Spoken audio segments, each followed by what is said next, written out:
good afternoon, good morning, depending on where you are, all over the world, sports lovers. We are covering the AFCON quarterfinal at the Reading Sports at the TKP television. You are welcome again to another edition. It's going to be hot. It's going to be spicy tonight.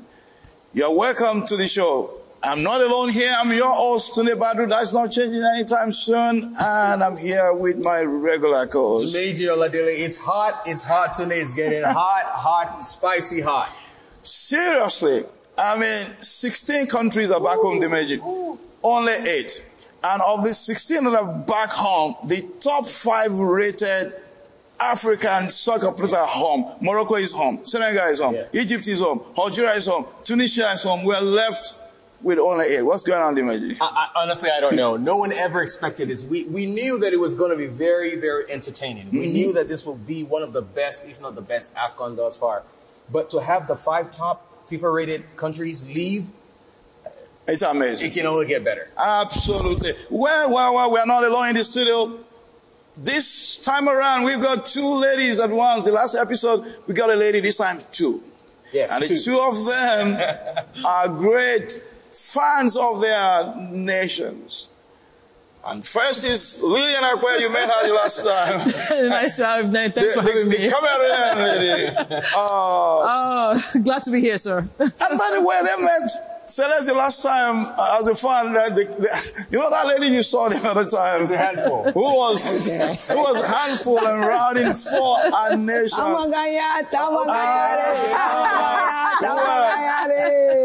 Celeste, you are welcome to the studio. Welcome. Thank you so much for having me. Now, it's going to be fun talking to these 2 ladies. Lillian, I'm going to start with you. Now, you are trying to probe into what will happen in your house after the match between Nigeria and Cameroon. Knowing that your son is a fanatical supporter of Super Eagles of Nigeria. Now, you know how the match ended. I don't have to remind you. No, but how did it go in your house? Before you ask that question, can you give the audience that didn't see the last episode a synopsis of or the dynamics in the family? Absolutely. Of course, like I said, Lillian is born, raised, bred Cameroonian, married to a Nigerian. And of course, in the home, the children, are more Nigerian than they are more Cameroon. I don't know. But anyway. It's hard to tell on that one. You never know. Now, as a matter of fact, I was shocked because your husband at the last minute, switched to Cameroon, supporting Cameroon. Hey, I have to make a disclaimer here. I did not bribe him, just in case everybody's wondering about that. But we now know the result of the game. Lillian, I don't have to remind you. Yes. But tell us, what happened at home after the match? I mean, it was quite an interesting atmosphere in my home. I mean, just seeing how the dynamics, my son was calling every single game. He was like, Osimhen, move here. I was like, okay, what is going on here? I thought my son is supposed to be on my side, but how those things go. I was looking forward to a very competitive game. Yeah.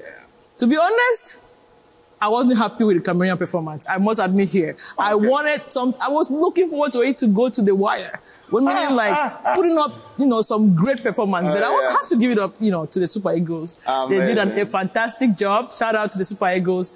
Now, I know, this competition is getting, a lot of surprises. But again, coming back to just that day, it was a great atmosphere in my home. I really wanted Cameroon to win, but hey, it's, I have to give it up to, I know your means not yet, but it's football. But anyway, I mean, you have honorary citizenship of Nigeria somehow. I do. And that's to say that I'm actually blessed. I felt sorry for a lot of my friends. I went on Facebook, some people lost their appetite for reasons I don't know, but it was really a great competition. And to see that, people were really looking forward to, just between the Cameroonian and the Nigerian. I talked to people back home. They were all, you can tell people were really disappointed. Yeah. But then I'm blessed, Absolutely. Just knowing that, Nigeria win. Happy at least. He's happy. And, I'm happy for the Super Eagles. And I'm really hoping that, they go further in this competition. Okay, we'll find out. Dimeji, you get an Angola lady here, man. A fanatic. Okay. Yes, sir. All right, so Celeste, we had a conversation the previous game. Yes, sir. Angola versus Namibia. Okay. Right? And you guys, the Angolan team, played good football. Yes, sir. And you won 3-0. What was the feeling like when they were scoring the goals? I remember talking to you each goal. I actually called you for each goal they scored. Yes, you What was did. it like You did. when Oh, you guys my won? goodness. It's almost as I predicted. You know, remember? I told you Namibia 1, Angola 3. I don't know why I gave Namibia 1, but I was pleased with the excellent work those guys put in. So, I mean, one of the things is that they were scoring like in such a short period of time, and that was just like even on my statute, I just said, okay, we went in, we played, we scored, and we left. You know, we won. So talking about winning, right? Yes, like, sir. What's the atmosphere like in Angola right now? I mentioned last time. I mentioned that. I mean, it took more than a decade. So we showed up, and we showed up big. So in Angola, I mean, it's gone even to the sarcasm, and I mean, the shirts have been made. People are just like, you know, celebrating every day. It's just amazing. I'm happy for you and the country of Angola. Over to you. Okay. Well, look, the next match is Angola, Nigeria. Okay. Nigeria is not Namibia, just in case. Of course, we all know the flags have different colors. Absolutely. So tell me, what are you expecting? Okay. Be careful this time. We're talking about the super. Is that a threat or No, what? it's not. I'm just reminding you. And by the way, have you seen that guy? Who's that? That guy over there? Okay, well, he's like, the hair is just like, we have that hair too, you know. One of our players has almost the same hair, so. It's Yes. this time Angola, Nigeria, the Super Eagles of Nigeria. Okay. What are you looking for? Well, I mean, it's just like any game. It's going to be challenging. I'm not saying it's going to be challenging for both Nigeria and Angola. It's not just like Nigeria is going to go in, boom, boom, and the scoring. No, it's not going to happen, you know. No, Nigeria is actually very afraid at this point. Because many of the encounters, I mean, you remember, I think it was 06 World Cup. It was Angola that stopped Nigeria. Yeah. So one of the terrible things that happened on soccer field to Nigeria happened in the match against Angola when we lost Okwaraji. Yeah, Samuel Okwaraji. It was my final year in college, 1989, August the 12th. And then, I mean, there's just so many. Playing Angola it's not going to be easy for Nigeria. I know that. But I'm only saying, you are too excited against Namibia. I just wanted to say the exam has calmed down. So I don't know whether it's the fear of Nigeria or something. No, I mean, it's not calmed down. It's just like, well, you're talking because after the game, we went back to work. So we're busy. I was busy working, right? But anyways, like I said, it's just like any game. It's going to be challenging, but these boys have built confidence, you know, they have given us a lot of hope after winning. Against Namibia, you predicted 3-1. Yes. What do you see against Nigeria? Against Nigeria, I would say Angola 2 and Nigeria 0. How about that? Anything can happen, you know. So yeah. Now, so I'm scared now. All right, Lillian, before we wrap it up real quick, I know you're going to give us an unbiased perspective. Putting your Nigerian hat on, right? Okay, because you are Nigerian, actually. Tunde, did you hear that? Putting my Nigerian hat on. What's your prediction, Nigeria, Angola? Dimeji, I must admit, this competition, after what I've seen, I'm coming there. After what I've seen, the surprises that I've seen recently, look at what happened with Senegal and Cote d'Ivoire. Who would have thought? Yeah. Egypt against, I believe it's Congo. It was against Congo. I am very careful as I make my predictions here. I have to admit, and Angola have done a fantastic job. They were down red card, came and scored, even though the other team, I mean, just how they play, I see unity. Yeah. That is so important. I see a team that is desperate to succeed despite what is happening even back home in their country now. my Nigerian family. Okay. On paper, they are the better team, I would say, after what I've seen. But they should go in that game playing every minute. Play it like every minute counts. Don't go and take Angola for granted. But on paper, I would say, if I have to make my prediction, it will go down to the wire, Dimeji. It will go down to the wire. And I'm careful as I call this one. Afraid? I love my Angola sister right here. Are you afraid? Say You are putting me on the spot. I'll go with what Tunde said last time, that whoever scores first will be the winner of this game. So, Okay. I have a lot of wonderful Angolan family and my Nigerian family, of course. So I'm going to be, rooting for this team. I want to see a very great game, a competitive game, and I'm excited, looking forward. Amazing, amazing. Thank you, ladies. Before we let you go, however, Celeste, I need to remind you that you are honorary Nigerian citizen. Yeah, I should speak Yoruba pastor, by the way. This lady speaks all kind of language. Now, just in case Angola is knocked down by Nigeria, just pick on your honorary citizenship. She's of Nigeria, and that should keep you happy still, right? We shall see. If Nigeria should knock down, Angola, make sure you visit her.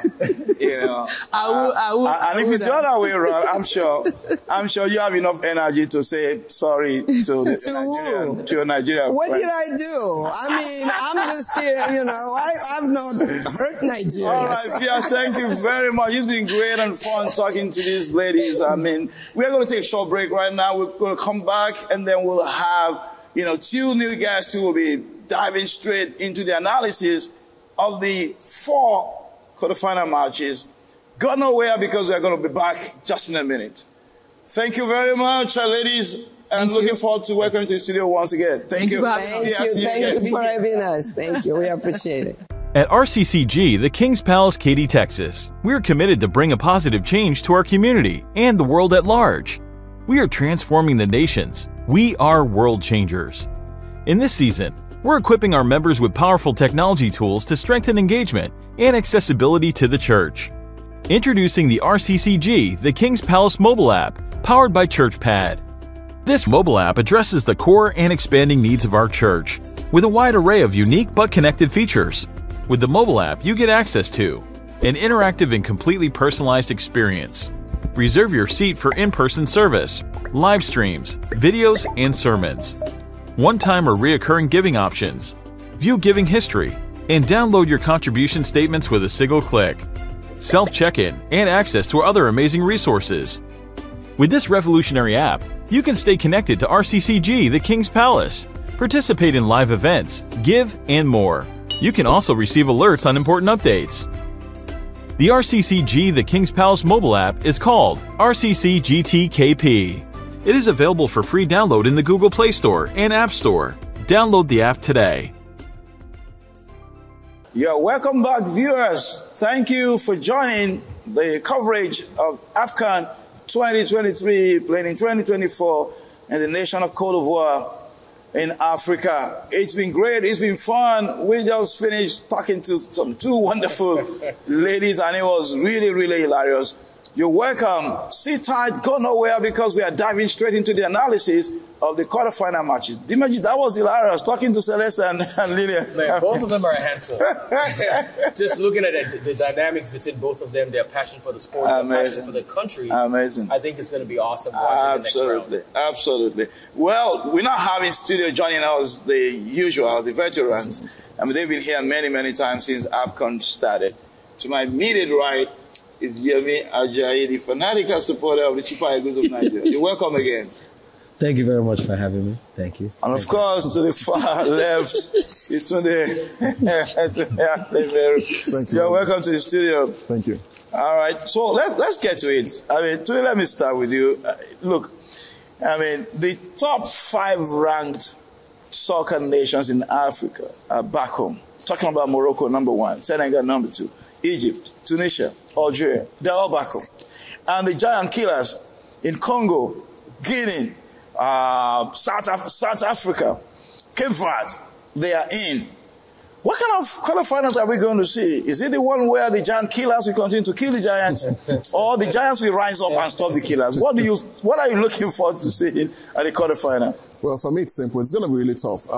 First, let me say kudos to him. He had mentioned in the previous session that the North Africans they're most likely going to drop out. So, for me, any African team that is in the quarterfinals at the moment is a giant killer for me. But the better giant will win, definitely. That's it from me. Okay, awesome. You hear me? Look. Yes, sir. Ivory Coast is back. I mean, the dry bone is alive. What do you make of the resurrected, Ivorian? Come on, they kill another giant, even though they should be a giant as well. But nobody gave them a chance, to get Senegal out. I mean, Senegal had 9 points in the group stages. Mm-hmm. Now they're back home. What do you make of this Australia team? I mean, they fired their foreign coach. They have a local coach. And what do you make of them? Where do they go from here? In Spain, they'll say it's new manager bounce. New manager bounce means like you have a new manager. Everybody's trying to, you don't know where you stand. Mm-hmm. You just want to show yourself and make yourself be seen. So pretty much so that the manager can trust you. No, but here, there are like different things that happen. New manager bounce. The people of this Côte d'Ivoire let their feelings be shown and seen when they lost this against Funny.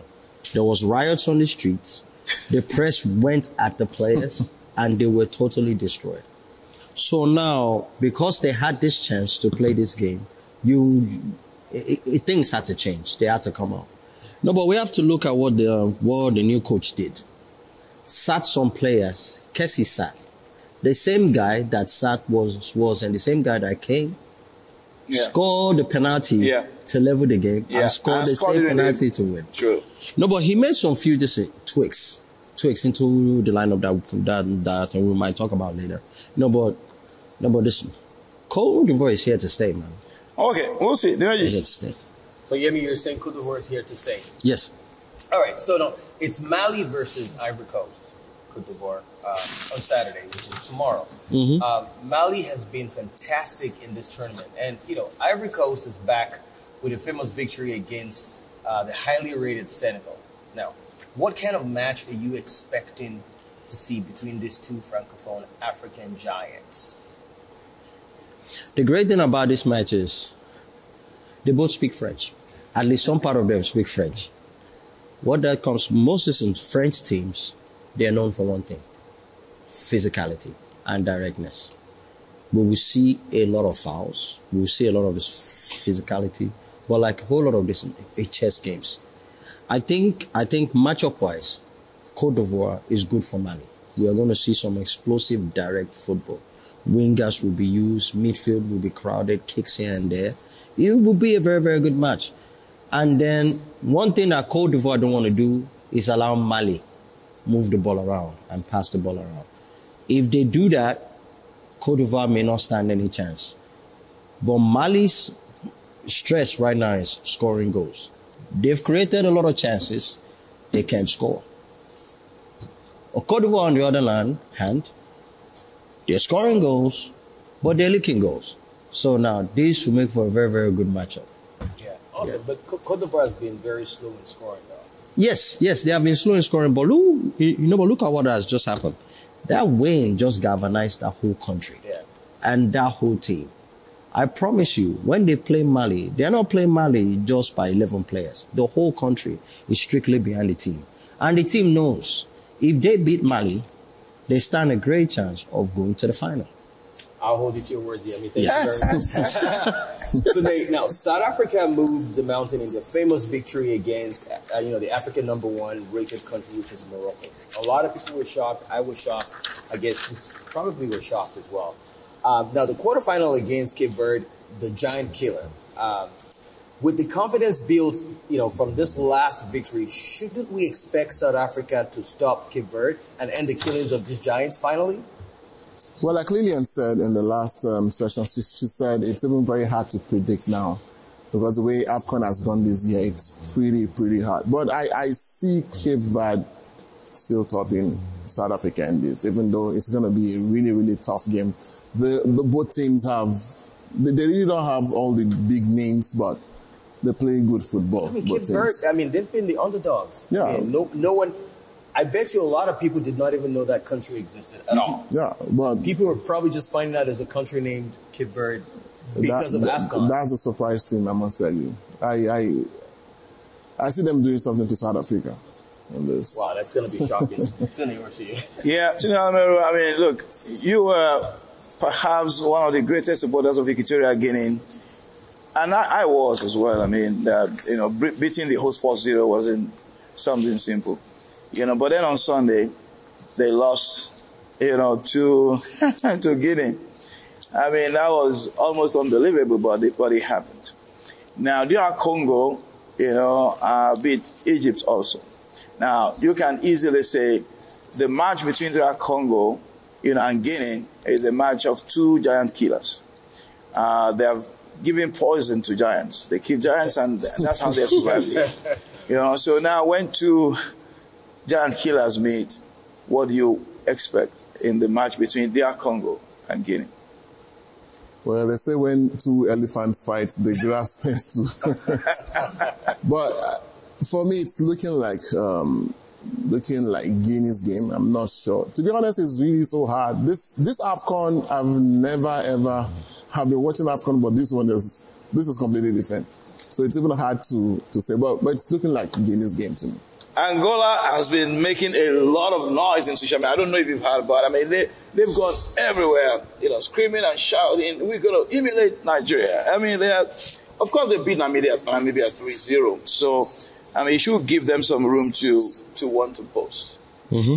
I think Super Eagles of Nigeria, on the other hand, has been kind of calm and, trying to take things easy, especially now that they're having goalkeeper issue all over again. Mm-hmm. Because Nwabali is injured. I think it's just been confirmed that he won't be available, for the Angolan match.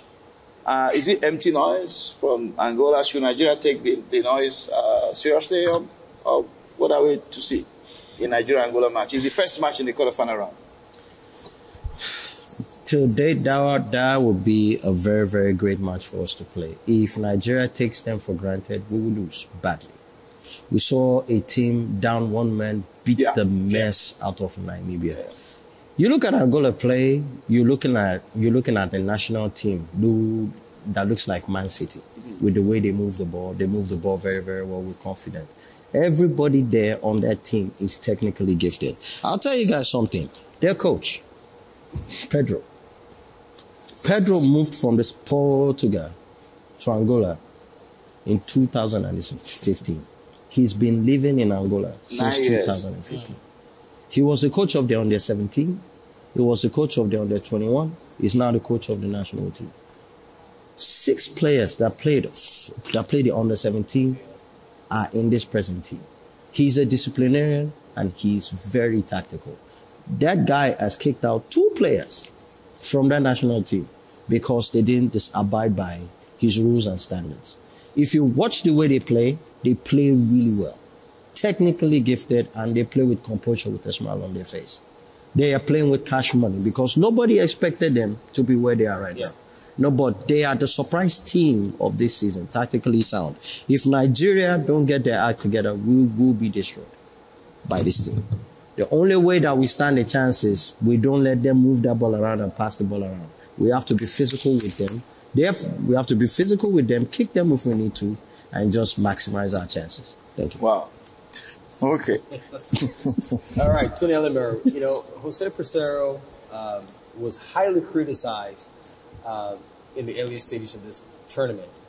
I think you were amongst one of those that, doubted his capability in taking the team thus far.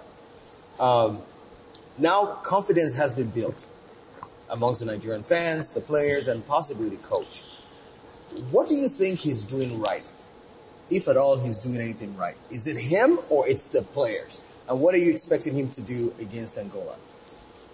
Well, first I must give credit to him again. So he's redeemed himself. Yeah, sure. Yeah, okay. So then, of course, credit to the players as well. They showed up, definitely. But Pesoro's case is what I describe. The more you look, the less you see. So he's become, in this AFCON, he's become very unpredictable. You can't even say, and I'm sure most people are like, they don't even know what's going to come up in tomorrow's game. We don't know what formation, but I think what it does is to probably read games to come up with the right formation for every game. Sure. I think that's what it does. So I expect them to really come. I'm just hoping that tomorrow they can have at least 2 strikers, just not Osimhen. That's my wish. That's it. So you're expecting him to make changes? Yes. So that just everything is not just on it. Everybody knows it's Osimhen now. They know Osimhen. So I'm sure Angolans will be looking out for that. Yeah. So if he has a Terry Murphy working with him, I'm sure it won't hurt. Well, awesome. Let's just hope they don't hurt him. Yemi, over to you. Now, you love to talk tactics. That's your forte. And Nigeria seems to have found what's called the first 11, the starting 11. I think they're solid. They've been, doing well, playing well defensively, and on the offensive front of things, they have been doing pretty well lately. They've just only made 1 or 2 changes in the various games they've played. How do you rate our defense, the midfield, and the attack in the way we've played? Now, should we maintain the same status quo against Angola? Should we maintain the same pattern of play? Should we maintain the same format of play? Or do you think changes should be made? Tony Elimuri here said that 1 or 2 changes should be made. Osimhen needs help striking. What are your thoughts? It's a very, very weird one for me. I've been the one here shouting that the 3-5-2 may not work. No, but what I've seen with this team is there's unity in the way we play. Unity and concentration. Every player is playing for one another. We defend well as a team. Our midfield is not that great. We just have guys that work. We have workers in our midfield. And then in our strikers, we just have guys that hound the ball and just press well. So when we press, when we need to, we hound and we have the speed and then we capitalize on those chances. So basically, we've played as a unit, and that is good. And that has helped us in every side of the field. Now, based on what Bro Etunde said, there might need to be some tweaks. Seidu for me, or Zaidu, our left back. I think if we have a better left back, I would rather want to see that, because he has been underwhelming throughout this competition, in my opinion. And then apart from that, our goalkeeper situation is huge for me, because part of what gave us that great defensive identity was our past goalkeeper that is down now. Yeah. If he's back and is good to go, we stand a very good chance. Against this Angolan team, we need to be able to take care of 4 players. There's Fred, that runs everything for Angola, plays their free kick, spreads their pass around. If we have nobody in midfield that can control that guy, that means guys like Mabolulu, Dala, Chelsea will be fed. And then if those guys get like much of the ball, then our defense will be in serious trouble. Like, our defense have not faced this type of players that are creative, that can run with the ball, that can create left to right and go through the middle. This will be a big test for us. But I think that we can win this game. Okay, as we begin to wrap things up, and I'll come to you, Tindamiro, there are 8 of them in, but after the 2 matches on Friday, 2 matches on Saturday, 4 will advance to the semi-final, and 4 will be on their way home. Which 4 countries do you expect to see in the semi-final? Count on your fingers. Okay, I'll say it's going to be tough, but I'll say Nigeria. And for me, so far they're the best team. To have considered just 1 goal in this tournament. Then Cape Verde, because... Did you say the best or the luckiest team? No, but I do well, Dimitri. They've been really doing well. So I'll keep Cape Verde because they're a new discovery. Cote d'Ivoire because they have a great message. I'm sure pastors have, most pastors will have message title after Cote d'Ivoire. And of course, I think Guinea will be lucky. Okay. That's your 4. Guinea, Cape Verde, Nigeria, Cote d'Ivoire. You know what I mean? I'm sure the image is going to fire you. I'm sure the way you're knocking on TV is like, oh, what did they say? It's a lot of stuff. But for me, Congo should go. They should go home. I'm tired of watching them draw all their games, then win the next game of penalty. I'm tired of seeing them. They should go home. I want Angola to go home, but that would be a dicey one. Cote d'Ivoire, but everything else is up in the air for me. Mali might go home. I want them to go home. Then everything else is a toss-up for me. So, but why would you want them to go home for the likes of Mali, though? I think this Cote d'Ivoire now have the boost that they need. They have their people back. They won't want to fail them again. They won't want you have a second chance. You generally don't want to mess up your second chance. And then I read somewhere that I think they got a loan for almost $4 billion to build those new stadiums, new roads, infrastructure and stuff. At least the country wants to see a return. Yeah. You don't want to burn up $4 billion by you not even qualifying for the semifinals. And then you're playing a team like Mali that is in the past, you beat the mess out of. Mm-hmm. But now this is not the past, this is the present. There are giant killers in this thing. But listen, this is Cote d'Ivoire's best shot for them to get to the final. So yeah. Congo, I've already explained Congo. Congo just needs to go. I agree. Well, okay, so while you are still there, yes, 2 matches tomorrow. Mm-hmm. Nigeria, Angola, Guinea, Congo. We always pin you guys down to prediction. Nah. Don't tell me it's in the here. You must give me a prediction. Nigeria, Angola, Angola, 2-1. Nigeria. 2-1 Nigeria. Okay. Yeah. Guinea, Congo. Guinea, Congo, both teams hardly score goals. So maybe 1-0 Guinea. 1-0 Guinea. Tunamero, what do you say? Now, the last time you said the first team to score. So I think 2-1 Guinea. Nigeria, I was going to say 3, but I was still at 2. 2-0. Yeah. 2-0. We will beat Angola 3-0. No, he said 2-0. Anything can happen at this point. Wow. Anything can happen at this point. It is bold, huh? Your faith is higher than the mustache. So Nigeria, Angola, Yemi calls 2-1, Tune calls 2-0. Guinea, Congo, Yemi calls 1-0, Tune calls 2-1. Mm-hmm. Okay, that's a very close predictions. But hey, we're hoping that the prophet here, makes the right call, and we see these games go. For me, I want to see these games go down the wire. Whatever the case is, I think it's more interesting when these games go to the 90th or 80-something minutes and someone scores. It makes it more fun. It does make it more fun. No, it doesn't. Man, that is heart attack at that point. It's just like you're listening to.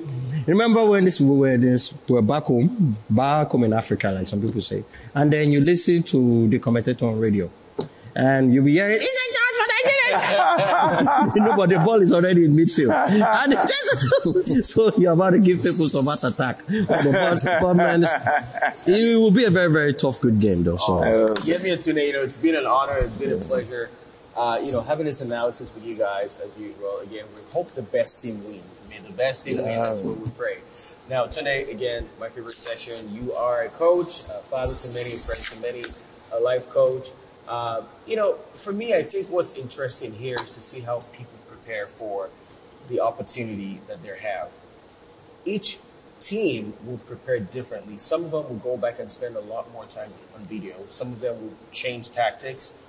how do you prepare for a win, or how do you prepare after a win or after a loss for the next phase of life? Well, look, win or lose begins with the right mentality.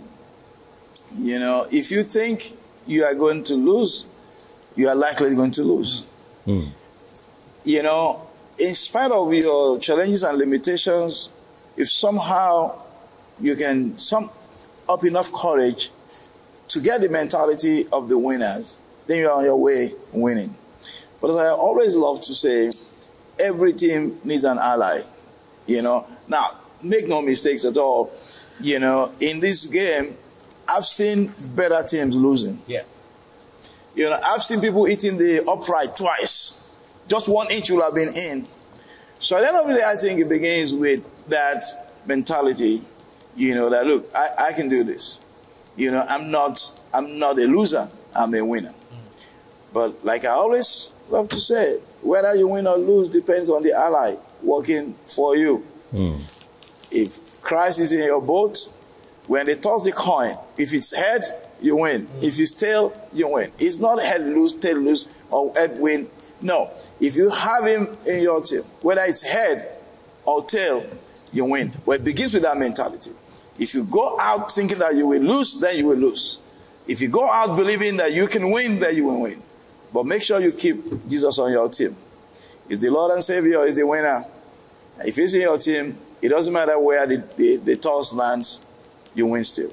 Well, thank you very much today. If Jesus is in your boat, you still win.